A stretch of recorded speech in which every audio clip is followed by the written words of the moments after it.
থাকেন, ফিলিস্তিনের পক্ষে থাকেন, তাহলে আপনি ইসরায়েলের বিপক্ষে একদল সৈন্যবাহিনী গঠন করুন, একদল মুজাহিদ আপনি গঠন করুন, আপনি লিস্টি করুন আপনার তত্ত্বাবধানে,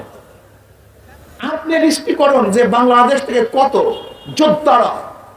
ফিলিস্তিনের পক্ষে ইসরায়েলের বিপক্ষে যুদ্ধ করতে যায়, আপনি লিস্টি করুন। দেখবেন ইনশাআল্লাহ বাংলাদেশের হাজারো লক্ষ কোটি জনগণ মানবতাবাদী, শুধু মুসলমান না, যারা মানুষের পক্ষে, মানবতার পক্ষে, তারা ওই হিংস্র জালেম ইসরায়েলের বিপক্ষে অস্ত্র ধারণ করবে, ওদের বিরুদ্ধে লড়াই করবে, যুদ্ধ করবে, ওই দেশ থেকে তাদের উৎখাত করবে ইনশাআল্লাহ। এই কাজটা আপনি করুন, তাহলে মনে করবো আপনি ইসরায়েলের বিপক্ষে, ফিলিস্তিনের পক্ষে। আর আমাদের দাবি থাকবে